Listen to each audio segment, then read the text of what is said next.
prontidad. Yo le voy a pasar este micrófono, como ahí no sé esto, por si alguno necesita usar el micrófono, se lo alcanza. Bueno, hago una preguntita. No se puede. ¿Se escucha? Se escucha. Una preguntita. ¿Hay alguna, usted dijo que una de las condiciones que tenía la deuda era que no se podía declarar legítima? ¿Hay alguna herramienta, nos queda alguna herramienta para cuando volvamos en el 19 decir, bueno, no pagamos la deuda por esto, esto y esto? La principal herramienta es la participación protagónica del pueblo construir poder. Lo que hace a las vías judiciales ya las hemos puesto en marcha. El Instituto Sampaio tiene denunciado por traición a la patria al presidente, a los ministros, a los diputados y a los senadores que levantaron la mano para el acuerdo de los fondos públicos. El Instituto Sampaio tiene una denuncia penal efectuada con relación al tema de los Panama Papers, estas guaridas fiscales que son las que sacan la sangre de los pueblos. Y ahora el Instituto Sampaio tiene también esta demanda por traición a la patria, por administración fraudulenta de los fondos públicos, por incumplimiento de los deberes de funcionarios públicos y otras figuras tipificadas dentro del Código Penal, contra todos estos funcionarios que han suscrito estos documentos que pretenden imponerle a la República Argentina ese endeudamiento externo impagable. Voy a traer una anécdota y lo voy a lanzar, y lo vengo lanzando al debate con el tema del endeudamiento, que es el tema del general San Martín. El general San Martín, cuando estaba de protector de la libertad del Perú, el 8 de octubre de 1821, sanciona un estatuto constitucional. Y en ese estatuto no solo se autolimita de facultades, sino que desarrolla los derechos que estaban comenzando a transitar por ese tiempo, sino que en la primera cláusula transitoria de ese estatuto, San Martín dice lo siguiente: imbuido el gobierno de sentimientos de justicia y de equidad, va a pagar la deuda contraída con España, excepto aquella deuda que haya servido para esclavizar al pueblo peruano u hostilizar al resto de las repúblicas independientes de América. Yo traigo al debate contemporáneo el pensamiento del general San Martín, y ese pensamiento de justicia y de equidad está reflejado en las políticas que impulsó Cristina y que logró el mayor aprobación de la Asamblea de las Naciones Unidas. Esta es la lucha. La República Argentina va a tener que, a su vez, incorporarse en el marco de las repúblicas hermanas, porque esto debe ser una lucha de los pueblos. El endeudamiento externo de los países no se resuelve ni en el ámbito municipal, ni provincial, ni nacional. Necesariamente debe ser en el ámbito de la patria grande, de la lucha de los pueblos. Por consiguiente, estamos ya en ese camino. Y en lo que se refiere a la nueva Constitución, vamos a incorporar como Instituto Sampaio en la propuesta que también sean incorporados al texto de los traidores a la patria todos aquellos que enajenen el patrimonio nacional, todos aquellos que vendan nuestros recursos naturales y todos aquellos que realicen estas políticas económicas de sometimiento del pueblo argentino a capital extranjero. Por ello, esto es la lucha que debemos hacer. No se hace de hoy para mañana, es el camino. Así que tenemos las razones, la estamos esbozando y solamente estamos tratando de abrir el debate e incorporar a la participación protagónica del pueblo en esta lucha, puesto que es la única garantía. No pasa esto por una denuncia penal, no pasa esto por un simple proyecto legislativo. Esto es una cuestión política de alto nivel que necesariamente precisa la participación protagónica de todos los sectores del pueblo argentino. En especial el movimiento obrero organizado como estructura y sostén principal de toda esta lucha del movimiento obrero debe acompañarnos y seguramente nos va a acompañar. Necesariamente el momento, como bien decía Horacio, el momento es estamos en la Argentina, es fijar esas pautas del proyecto que estamos sosteniendo y cómo lo vamos a sostener y el compromiso que se debe asumir por aquellos que impulsen políticamente ese proyecto. Es el compromiso con los principios básicos, pero es el compromiso con el pueblo. O sea que es abrir un debate y comenzar una lucha. Esa es la respuesta. ¿Podés dormir tranquila? No, de verdad, yo pensé, ¿quién va a pagar esto? Está bien, ahora la respuesta es perfecta. Pero vamos a seguir. Claro, ya estamos sosteniendo que es impagable y tiene todas las características de deuda odiosa. Por eso sostengo yo que el general San Martín es el primero que esbozó el pensamiento de deuda odiosa. Y que la atracción de la patria es bueno, le embargamos todos a esto y de esa plata tiene que pagar la deuda que se comieron ellos. La poca plata que tienen acá. Sí, un solvente. Compañera que... Sí, sin duda, muy interesante la reflexión, inclusive práctica, tal vez uno la había vivido, poder acercarla el análisis de superestructura, estructura, en el análisis de los ferrocarriles que hacía Scalabrini y Urquiza a principios del siglo, y la realidad es que lo interesante de lo que plantean es que en realidad lo que se tenía que empezar a debatir, me parece, con la reforma constitucional, una reforma que represente una voluntad popular, es el sistema de representación. Justamente, en parte de la deuda externa queda legitimada por el sistema de representación que nosotros tenemos a través de la Cámara de Diputados y de Senadores, que terminan permitiendo el tema de la toma de deuda externa. Por lo tanto, en el sistema de la Constitución y en el sistema democrático que tenemos es legítima. O sea, después discutimos el concepto de tradición a la patria, pero en el formato.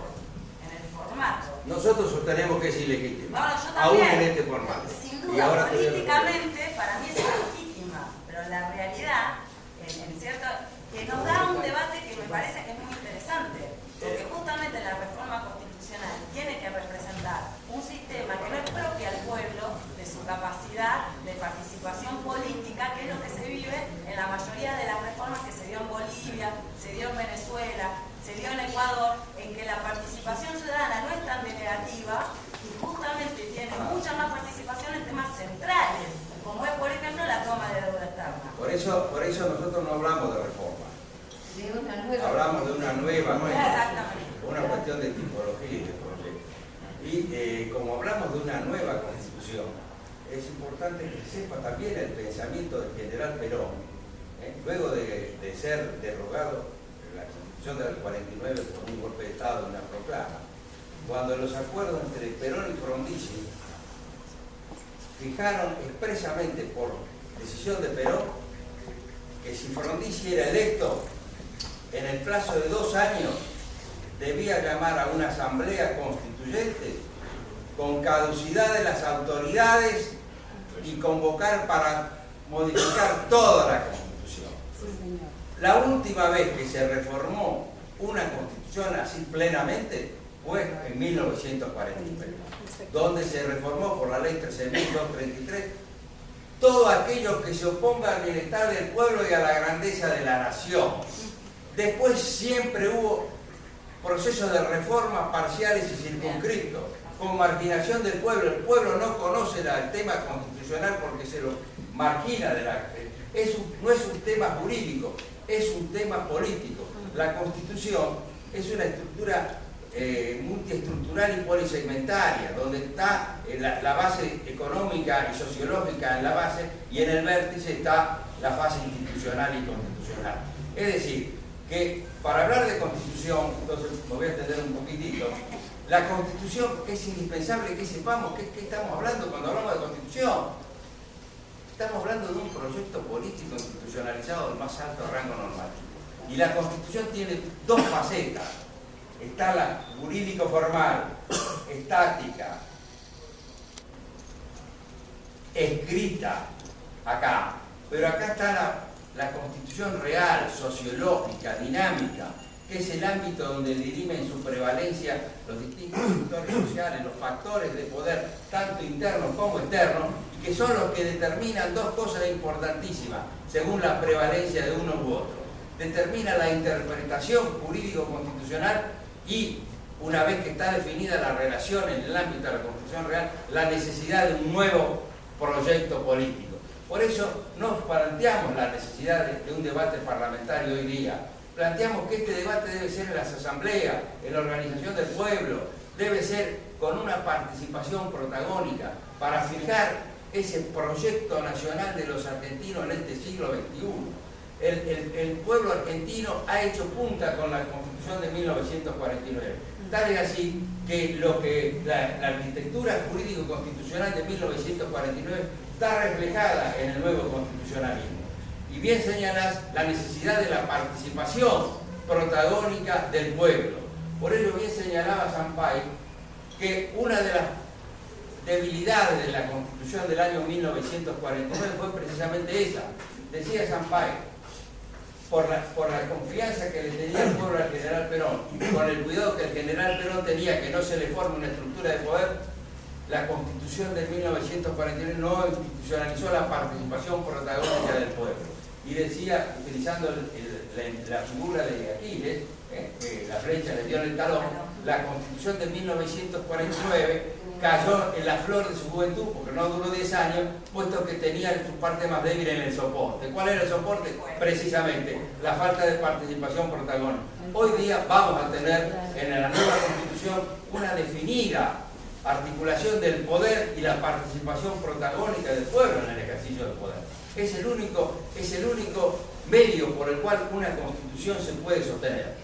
No va a haber una Constitución si no tiene el soporte de la participación protagónica del pueblo.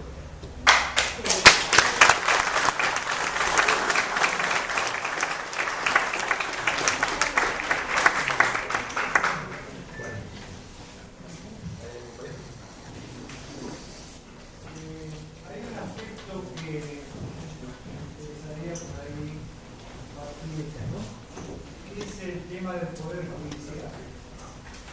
Porque todo este análisis que ustedes, los míos,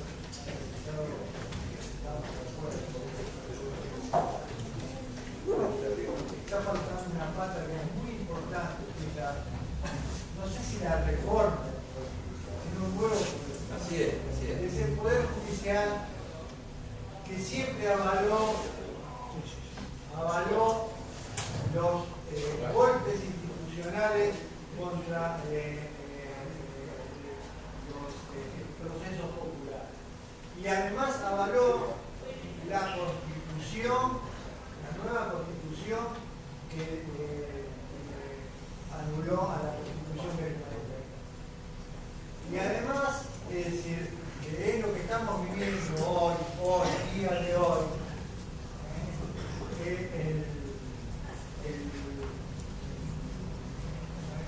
la Corte Suprema derogó, dejó nula el tema del delito de lesa humanidad, el frente que lo damos un ejemplo de qué justicia tenemos. Sin justicia no habrá ningún proceso popular que podamos protagonizar. Sin una nueva justicia, que en realidad es la que también en estos 12 años de peronismo, que tuvimos de conquistas, de empoderamiento del pueblo, ha destruido y ha instaurado este nuevo proceso. Correcto. Esta justicia es la que está avalando esta deuda externa y esta entrega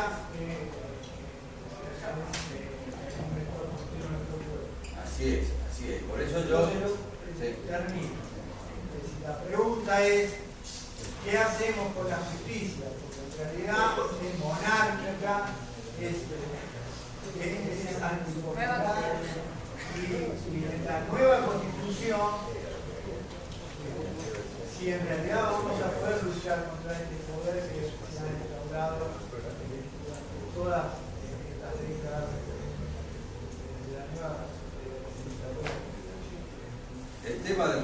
Judicial está directamente relacionado con la cuestión política.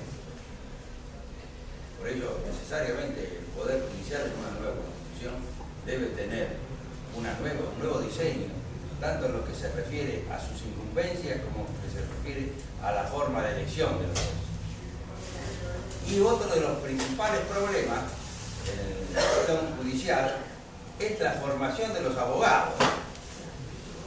Los abogados que después son jueces ya salen formados de la Facultad de Derecho de Buenos Aires y de Córdoba, de tal forma que son los instrumentos para esta justicia. Por ello, y otra de las cosas importantes que se han hecho en estos 12 años, fue las nuevas universidades.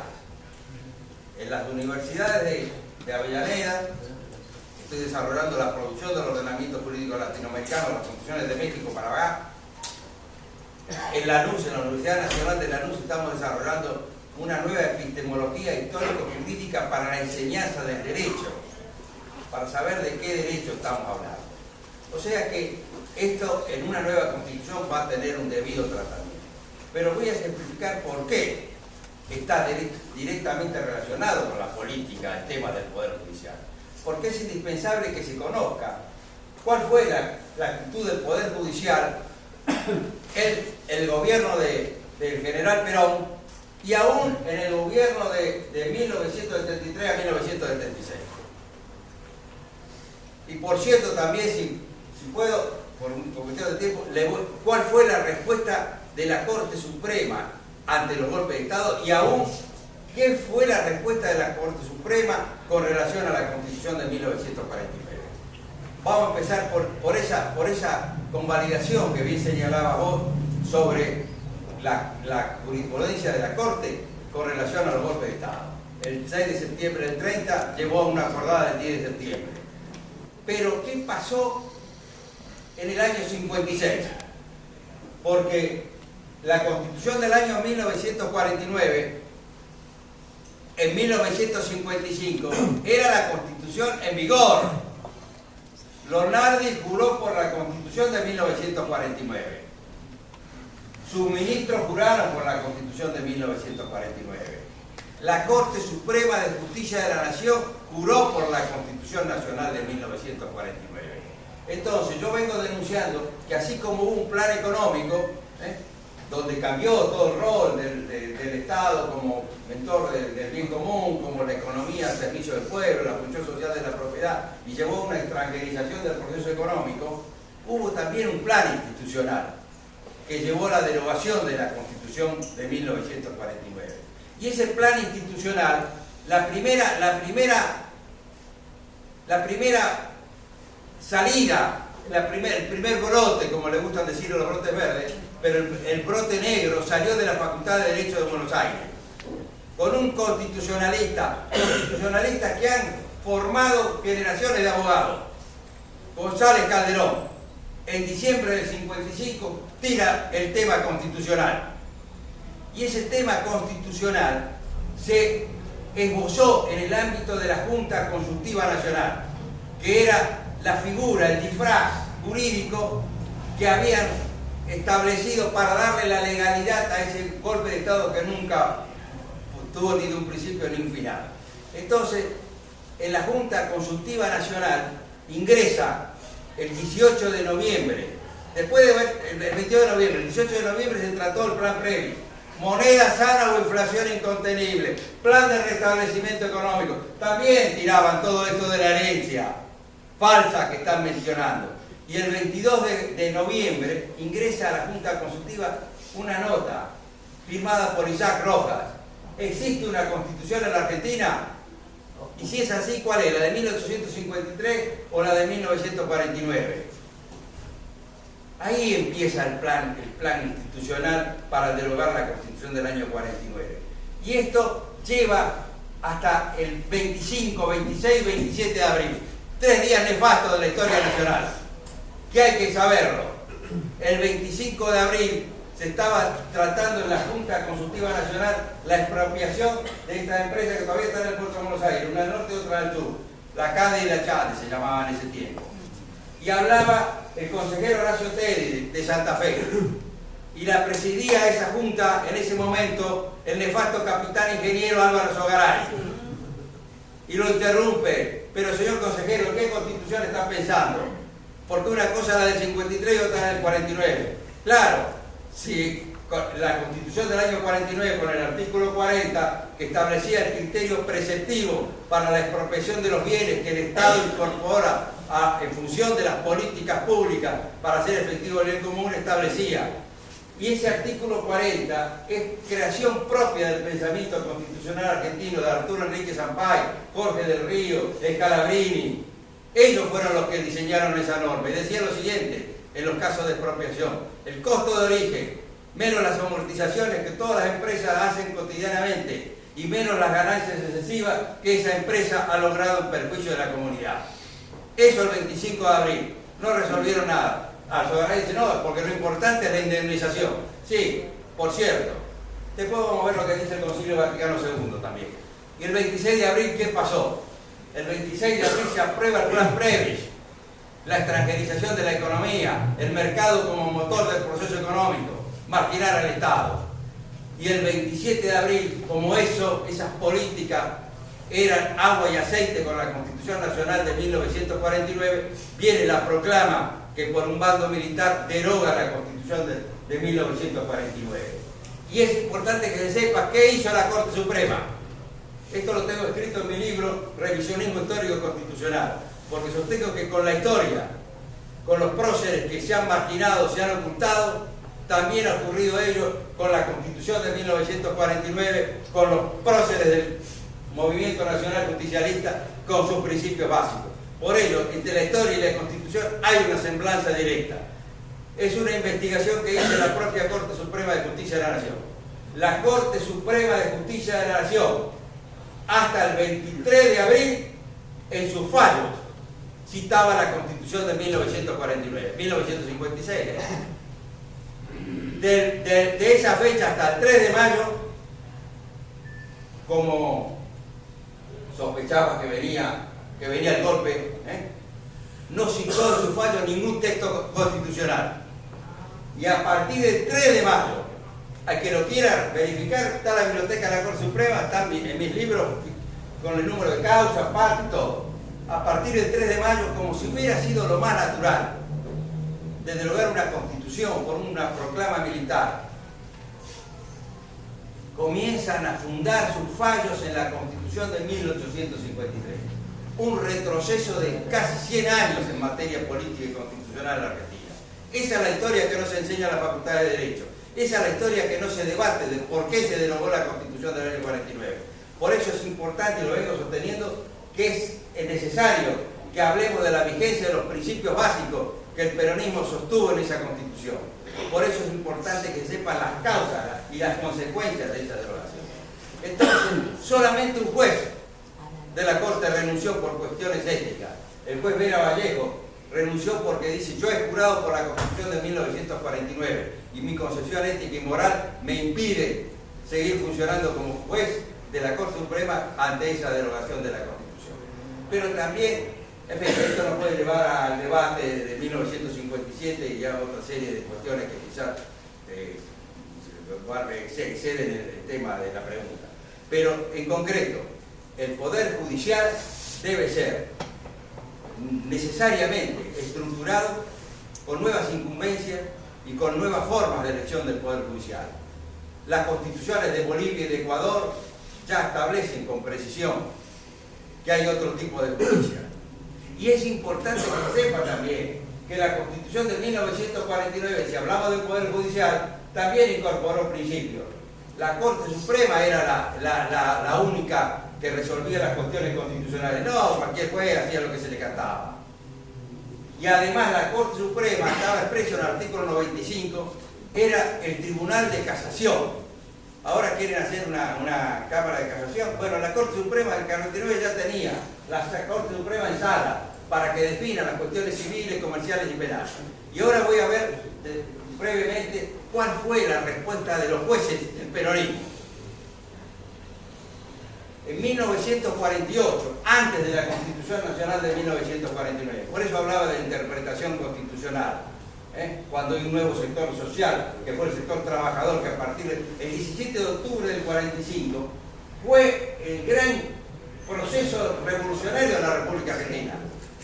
Es la incorporación de los sectores trabajadores al proceso político.